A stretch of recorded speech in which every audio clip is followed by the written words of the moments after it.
that film makes you thirsty.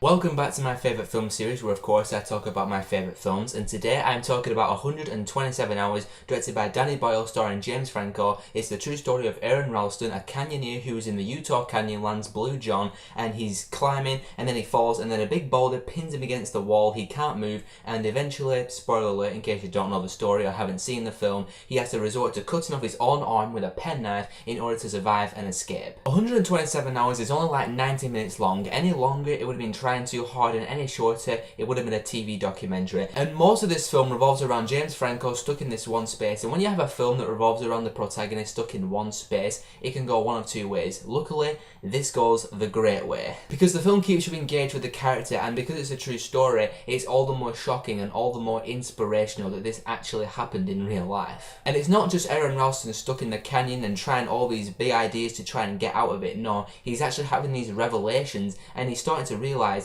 how selfish that he's been to other people in his life. He's taken everything for granted, and he's just starting to realise how important his parents are, and his girlfriend and his friends. So he starts having hallucinations and visions, and he's starting to feel sorry for himself. He starts talking to the camera, addressing people, saying that he's sorry, and you really start to feel sorry for this guy because he's there. You can tell that he's really upset. You can tell that he wants to make amends with all the people that he's taken for granted, and you just feel for him. And a lot of major props for that has got to go to James Franco. This has got to be the best performance I've ever seen from him. You really buy all of his emotions in the film. When he's sad, you buy it. When he's angry, you buy it. When he's frustrated, when he's trying to get out of this horrible situation and he fails, you buy it. And 127 Hours is overall a great story and a great showcase for the human spirit and the will to survive. I just love seeing people in films who will just do anything to survive, when they're just like, nope, I'm not going down without a fight. And I love seeing it in this film in particular. Aaron Ralston, he sees a vision of his future son, and he's like, you know what, screw this. Gets the knife, stab right in his arm, and he proceeds to cut his arm off, and he's like, I'm getting out of here alive. Which I cannot go on without talking about the amputation scene. Oh my god.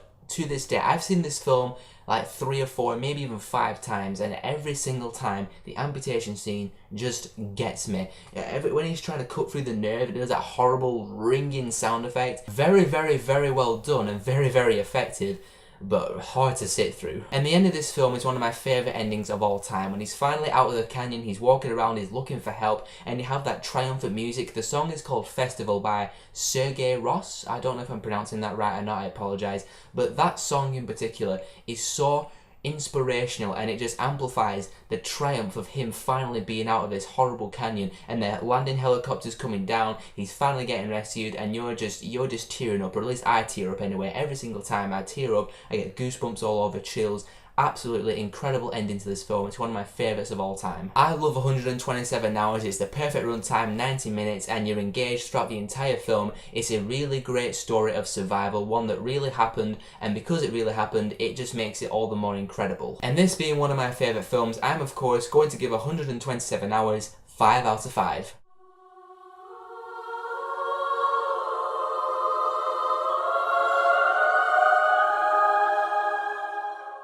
So stay tuned for some time, not in the too distant future, where I'll talk about my next favourite film. I don't know when it's going to be yet. I'm just going to handpick one out of the list that I have, and I'll bring that review to you guys. But in the meantime, let me know in the comments below, what do you think of 127 Hours, and what's your favourite survival movie? Those are some good questions for this video. Thank you very much for watching, and if you want to see more of my stuff, click on one of the links right here.